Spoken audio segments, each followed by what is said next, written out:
wabarakatuh. Waalaikumsalam warahmatullahi wabarakatuh. Tabi Pu. Ya Bun. Kembali lagi bersama saya Melia Sari di program podcast Ciao Ekam. Kali ini kita ada di segmen kurasi. Produk berkualitas, cuannya pasti. Nah, sekarang aku nggak sendiri nih. Aku ditemani sama Mbak Desi dan juga Coach Edi.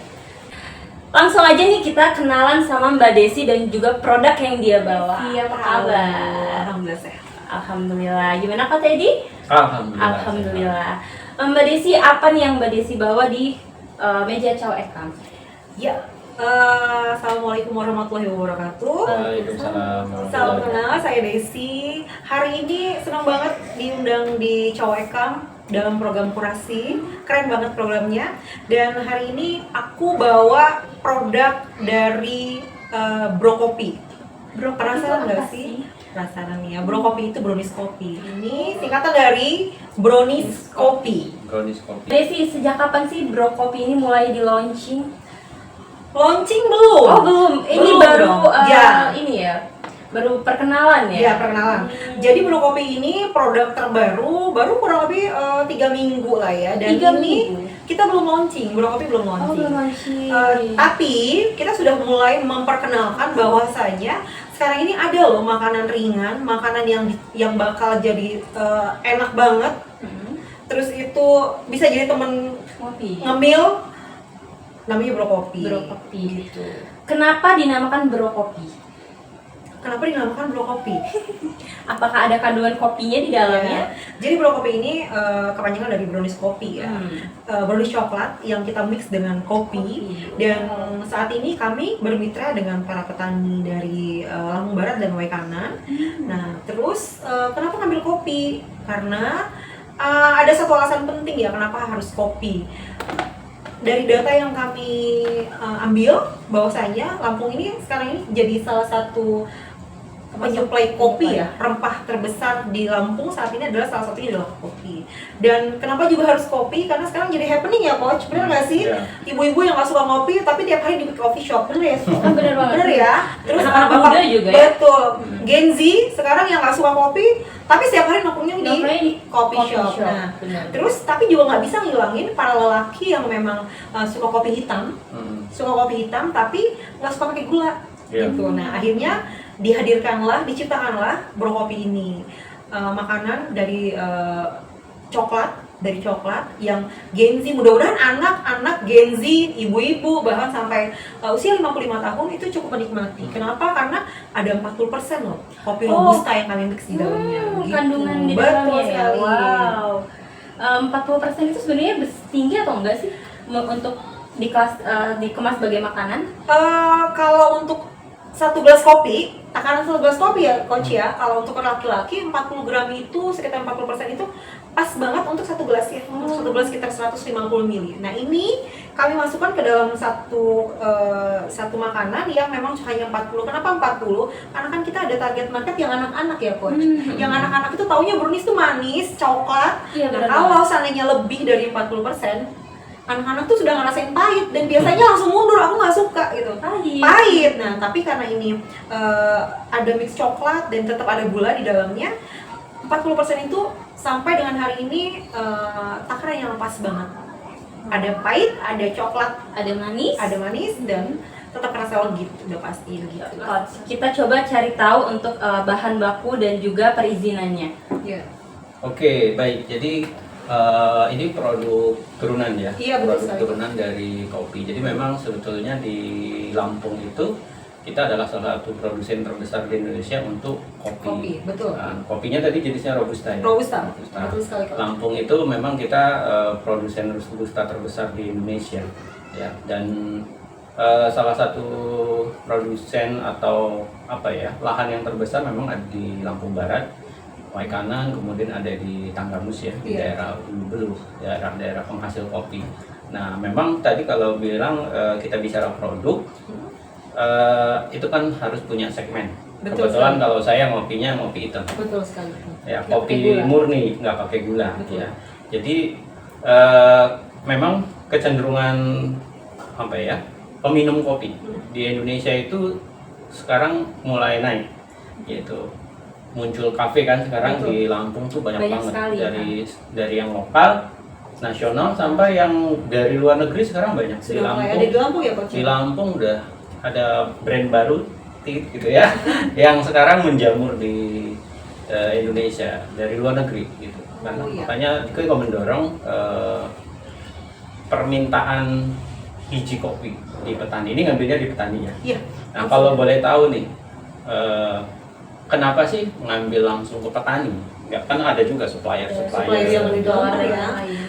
Menarik sih Coach. Jadi pertimbangan awal kita tuh pengennya bermitra aja dengan produser supplier yang sudah ada di Bandar Lampung. Tapi ketika kami kaji ulang ya, kaji ulang, ada beberapa kelemahan ketika akhirnya nanti kami memutuskan untuk ke supplier langsung. Yang pertama, kami tidak pernah tahu stok bahan baku itu dari biji kopi yang sudah berapa lama terpendamnya.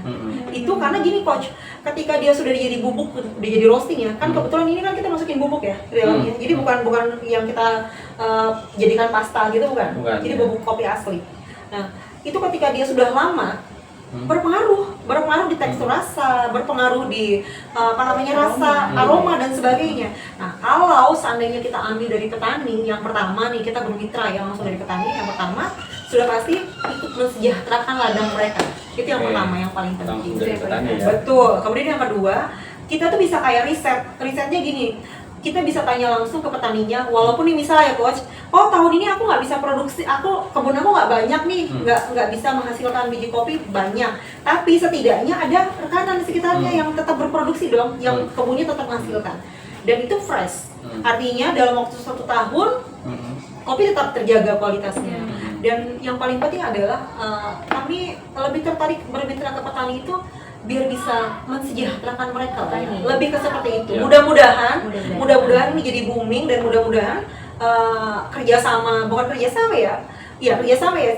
ya, kerjasama kami dengan petani ini jadi berkah buat kita semua. Amin. Gitu. Ya.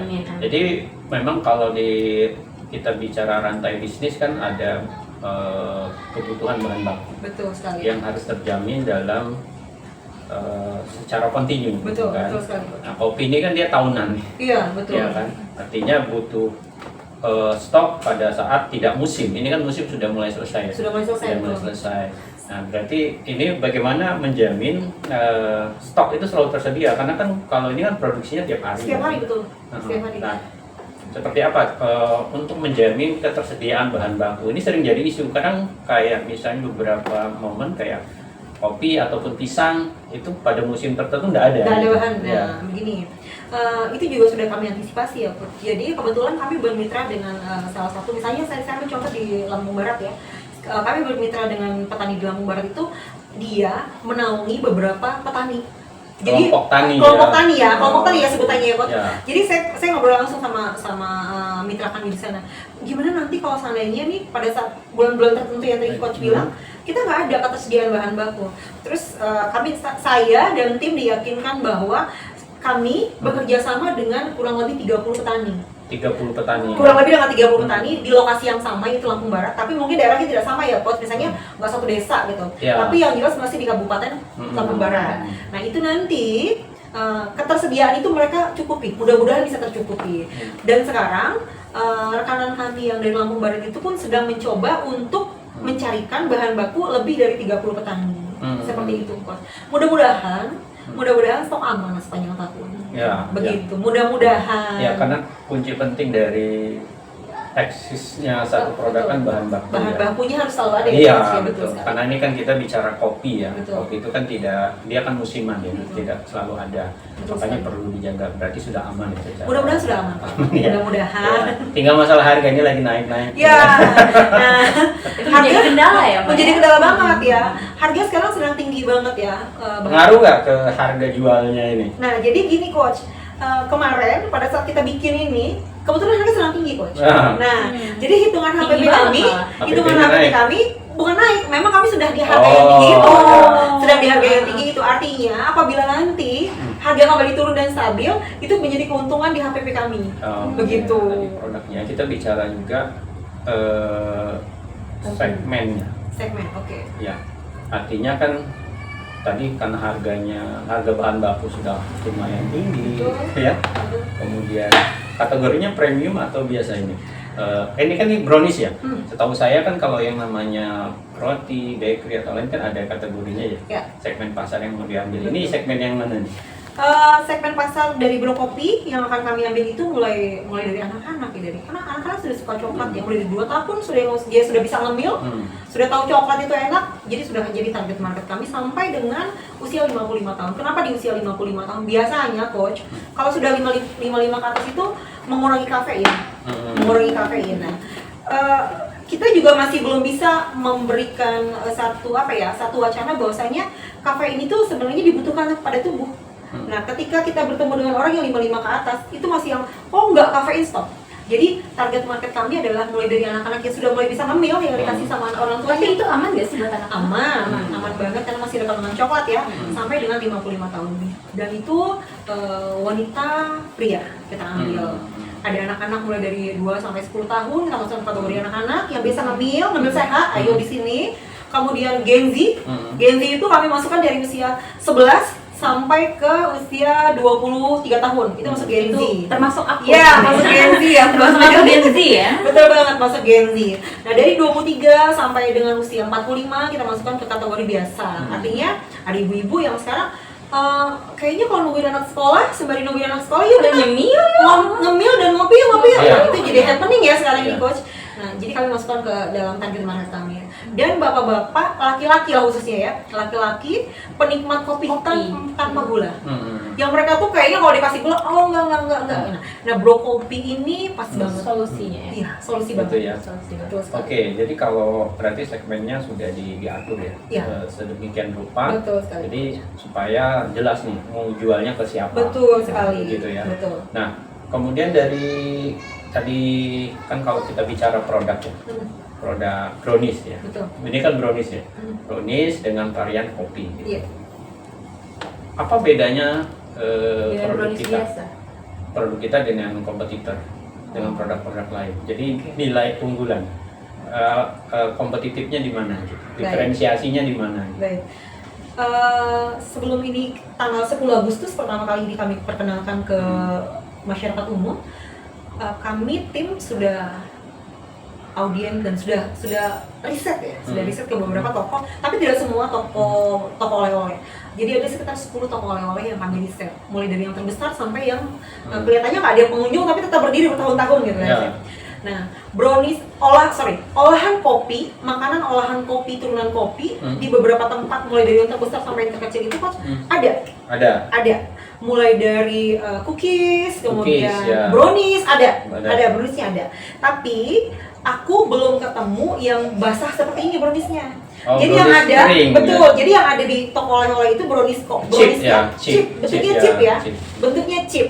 Kemudian cookies ada, tapi cookiesnya pun kering ya. Nah, dan aku nggak tahu ya, tes lidah kan masing-masing ya, chef ya. Kalau menurut aku sih ya mungkin kopi yang mereka masukkan tuh sekitar 20 sampai ya paling banyak 30%. Nah, Bro Kopi, kenapa aku bilang bisa menjadi artinya bisa menjadi oleh-oleh yang insya Allah akan digemari dan insya Allah akan jadi buah tangan masyarakat luar yang berkunjung ke Lampung. Kenapa? Karena yang pertama tetap ada coklat yang kerasa banget di dalamnya. Kita masukin, kemudian ada kandungan kopi robusta asli dari Lampung yang itu beratnya sekitar 40%. Jadi ketika orang makan brownies kopi nih, oh ini bisa jadi solusi banget deh, temannya ngopi dan ngemil gantinya ngopi gitu. Dalam pemasarannya ada nggak sih Mbak sejauh ini? Karena ini baru ya, baru jadi belum begitu kelihatan kendalanya apa, belum begitu kelihatan. Sampai sekarang udah memproduksi berapa banyak? Kurang lebih 3 minggu ini kami stabil di angka 6 sampai 7 box per hari. Tapi ya. itu udah lumayan buat produk yang baru 6 ya. sampai 7 box per hari. Jadi ini kategorinya kan masih kategori riset ya. Iya, Mas. betul. Riset dan sampling. Jadi memang sampling. butuh waktu. Biasanya kalau saya pribadi develop satu produk tuh bisa makan waktu 3 bulan. 3 bulan ya coach. Sampai kita dapat data. Kan ini kan sebenarnya kita mengumpulkan data. Iya, betul, sedang mengumpulkan data. Improve dari segi rasa, kemasan dan lain-lain ya. Betul sekali coach, betul Jadi sekali. uji coba pasar ya. Iya, betul sekali. Tapi ini aman nggak sih Mbak buat dikirim keluar kota kayak misalnya ke Jakarta dan lain-lain? Sejauh riset kami dari sebulan sebelum kita akhirnya memperkenalkan ini ke masyarakat, ini aman. Kenapa? Karena ini kan jenis brownies panggang ya, bukan brownies kukus. Bukan brownies panggang, itu yang pertama. Brownies panggang itu ketahanannya lebih bisa 80% daripada brownies kukus. Kemudian yang kedua, saya hanya bisa bilang alhamdulillah Allah menciptakan kopi ini luar biasa banget. Kopi ini kayak jadi penggantinya bahan pengawet yang ketika sudah di mix sama brownies ini, dia punya apa ya, punya ketahanan yang bisa lebih dari 2 minggu. Oh, jadi bisa banget. Nah, jadi kemarin kita itu pertama kali mulai memperkenalkan, bentuknya belum kita vakum, masih yang box. Kemudian nah kalau yang kemasan ini kan coach itu sudah kita vakum ya coach ya, sudah kita vakum. Nah, kalau pertama kali kami perkenalkan itu tidak kita vakum, hanya kita masukin dalam kertas biasa, kemudian sudah masuk box. Nah, di hari keempat rasa tidak berubah, aroma tidak berubah, tapi tekstur berubah. Dia lebih mengering ya, tapi tetap kurang lebih 10 hari dia masih aman aja di dalam box, nggak ada jamurnya. Saya pikir ini kenapa ya, akhirnya kami coba baca lagi referensi tentang kopi. Oh, ternyata kopi itu dia punya zat baik yang jadi pengawet alami untuk makanan, seperti itu. Betul nggak sih coach, seperti itu? Riset saya sebatas itu ya. Riset saya, tapi memang di hari ke-10 ketika itu cuma saya masukin dalam box aja, itu tidak ada jamur dan tidak mempengaruhi rasa. Tapi hanya tekstur ya, teksturnya lebih mengering ya, karena kena udara dan sebagainya, begitu. Jadi untuk pengiriman luar kota itu aman. Mudah-mudahan aman. Kalau masih seminggu di perjalanan masih aman. Untuk kesulitan produksi sendiri nih Mbak, ada kesulitan nggak sih dalam memproduksinya? Sampai dengan hari ini saya masih turun langsung ke dapur. Kalaupun seandainya teman-teman tim produksi sudah turun, saya tetap hari di sana. Kenapa? Karena saya itu kayak yang mau hatamin dulu deh. Ini bro kopi ini matangnya berapa menit, kemudian keluar saininya berapa menit, kemudian angusnya di menit keberapa. Jadi artinya gini buat saya tetap mendampingi sampai saya betul-betul tahu ketika nanti tim produksi itu turun di langsung tanpa saya, oh ini gosong gitu, ini gosong, oh ini pasti kelamaan. Nah, itu saya udah hafal. Jadi sejauh ini saya masih tetap turun ke dapur sendiri ya. Bukan perhitungan ya. Kalau di target kerja kami sampai dengan akhir bulan inilah saya masih tetap turun di dapur. Iya, karena kan dalam proses produksi itu perlu ada standar, quality control dan standar yang quality control kan mengikuti CPPOB ya, cara produksi pangan olahan yang baik. Betul. Nah, jadi mulai dari bahan baku, kemudian proses ya, lama waktu, durasi, SOP-nya kan harus dijalankan. Betul sekali, betul. Nah, oke, nanti kita cicip-cicip boleh ya? Boleh dong, boleh. Itu tuh kayaknya sabar, tadi megang-megang. Bagian banyak memang untuk cicip-cicip. Kalian kita akan kurasi ya, kita ya. kurasi Siap. produknya. Tapi mohon maaf karena kalau saya matanya mata jahat, lidahnya lidah jahat. Saya berdoa dulu kalau semoga tidak ada saya sampaikan menurut apa yang perlu saya sampaikan gitu kan, supaya kalaupun bagus saya bilang bagus, kalaupun ada yang perlu diperbaiki ya itu jadi memo buat kami. Boleh, siap, sangat.